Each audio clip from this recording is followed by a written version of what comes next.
Thank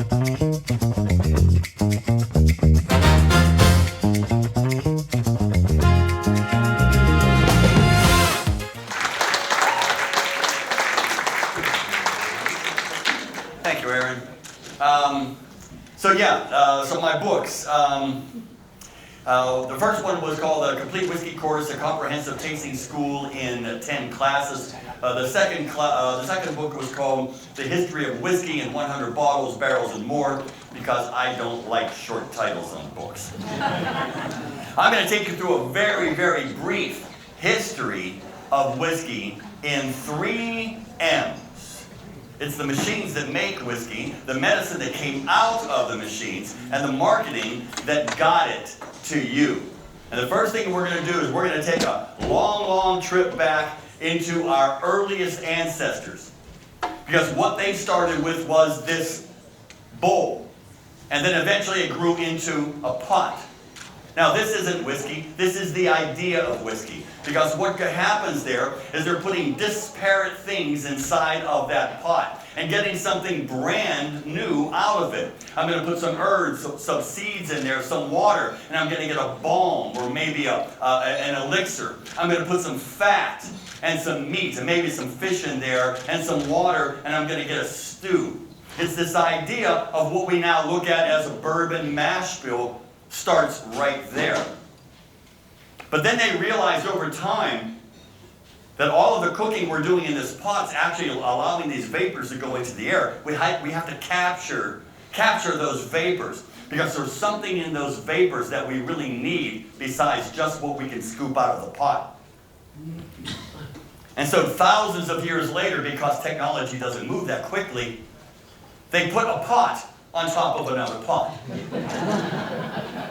It sounds simple, but it was really complex technology, right? And the Arabs refer to that as al-ambik, which means, in Arabic, a pot. Okay? But now they found that this is now the seeds. This is the beginning. This is the very, very, very beginning of early distillation.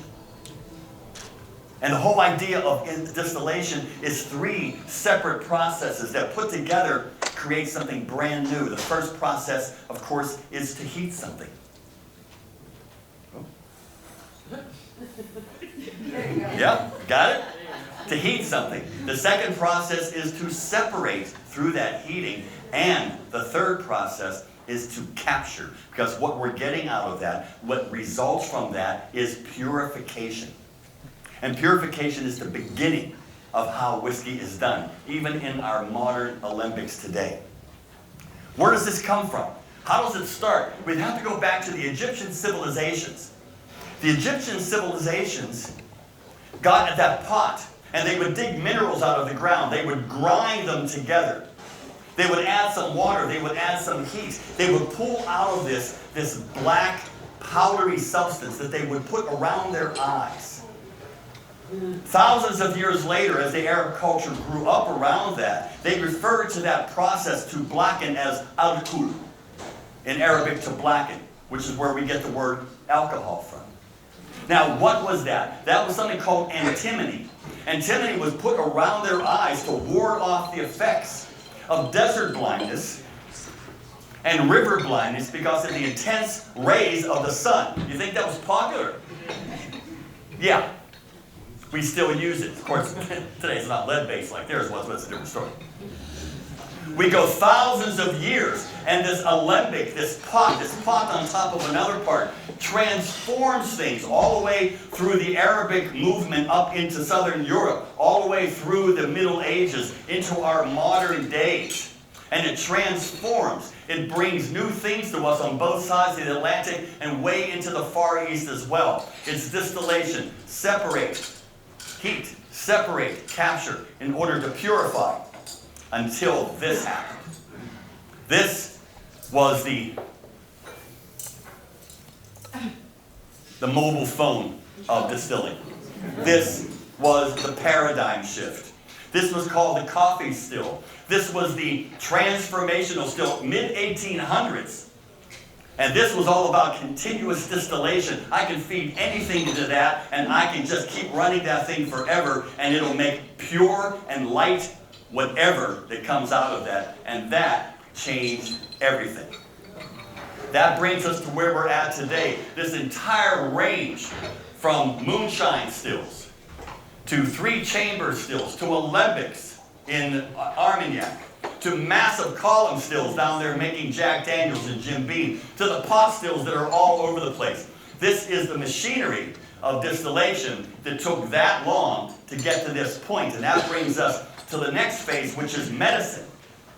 Now, we knew that in the ancient world, the entire universe was made up of only 4 elements. Only 4 elements. One of them was earth. The other was wind, fire, and water. Now inside of this magical alembic, I can create the 5th element, the quintessence. And that moves us into the alchemy of the Middle Ages. That moves us into the creation of medicine. Because now we're actually bringing together our mortal selves and our immortal selves together through this entire process.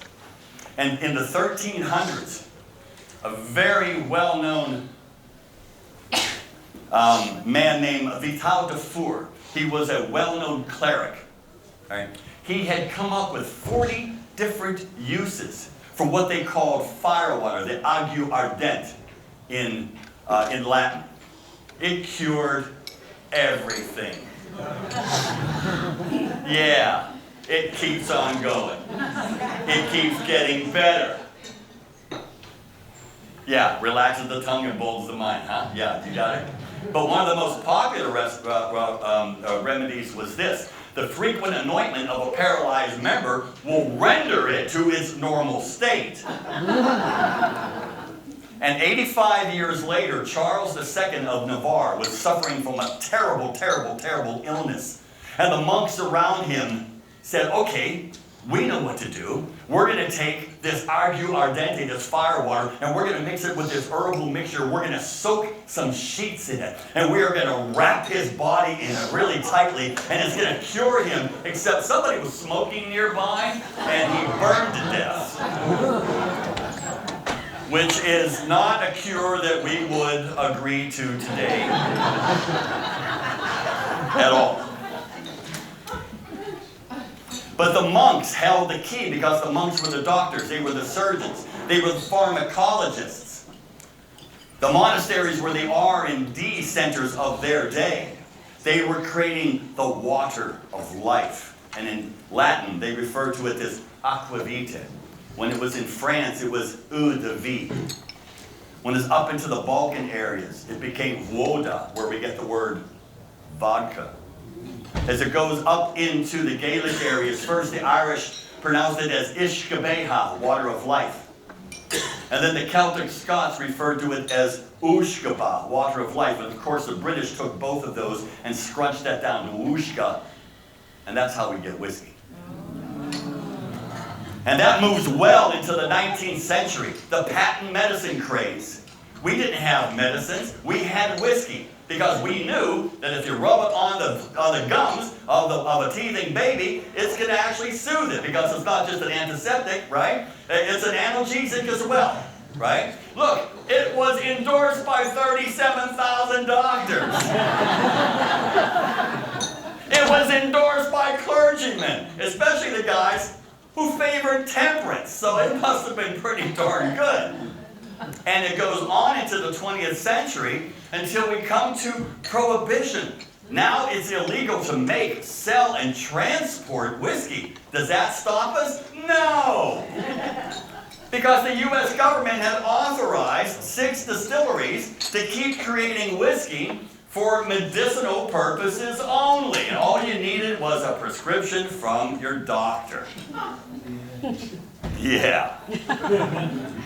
And that brings us to marketing, where all of this comes together. Because in marketing, you have to have a market. How do you create a market? Well, who's going to do this? Is actually, believe it or not, the 19th century grocers. They were in England. They were in Ireland.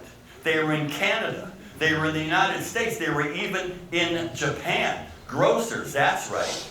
They would sell your stuff for it. So I'm going to make some whiskey, I'm going to put it in a barrel, and I'm going to ship it to them. And on the barrel is going to be my name, the maker's mark behind that. And it's going to sit behind their counter or their saloon, and you're going to come up, and you're going to have your own cup, your own goat skin, your own little barrel, or maybe a really fancy ceramic or glass expensive thing, and you're going to get the whiskey, and you're going to take it away and take it home and enjoy it. This is the beginning of the marketplace. Now, come back to this guy again, right? The game changer. The game changer is making whiskey so plentiful and so pure and forever out of almost any grain at all, that all of those grocers turned to blenders. And in Scotland, those blenders started to take over the world. The guy I want to introduce you to is the guy who really brought the whole thing together. This is Tommy Dewar. And Tommy Dewar took over his father's grocery store. And if Tommy Dewar were alive today, he would be the ultimate social influencer. He would be the guy doing this TED Talk. Because Tommy Dewar says, oh, you're coming to my dad's grocery, taking away my dad's whiskey in your own little thing here and taking it home? How are you going to know it's my father's whiskey? You're not going to do that. That's not wrong. Something's going to change. Tommy was a salesman. At the same time, the semi-automatic bottle machine was invented. Now I can make bottles cheaply and in mass. Now I can actually ship the stuff out of the distillery in bottles. And Tommy takes a look at that bottle and he goes, oh, that's just not an article of purity. That's a billboard. That's a billboard. And Tommy puts his father's name on that. He puts whiskey from Scotland, turns into Scotch whiskey. He puts a Highlander on that to give it a sense of place. And then he goes around the world for 2 years. 2 years. 22 countries. He goes around the world. When he gets to New York City, he makes a movie in 1897, and he shoots it from the top of a Midtown Manhattan rooftop onto a wall across the street, and it was 4 drunken Scotsmen dancing under a sign that says Dewar's. When you get home, look it up on YouTube. Then he'd go around the world and he would drop these little witticisms, Dewarisms. Today, he was tweeting. Tommy Dewar was the greatest whiskey salesman of all time. Tommy Dewar was the GOAT. Tommy Dewar was Madison Avenue before there was Madison Avenue. He was the real Don Draper. He's responsible for all of these brands that are in front of you right now. But the most remarkable marketing scheme that ever happened was when, you remember that big machine again? Well, the Irish didn't like it. Even though it was patented in Ireland, they said, send it to the Scots. The Scots took it. Yeah, man, we are going to rule the world with this thing. And the Irish said, what did we do? Oh my God, they're actually winning the whole whiskey race. You know, how are we going to make sure that people know that our stuff is not that stuff? That stuff is terrible. I know what we'll do. We'll stick an E in whiskey. And that's the history of whiskey.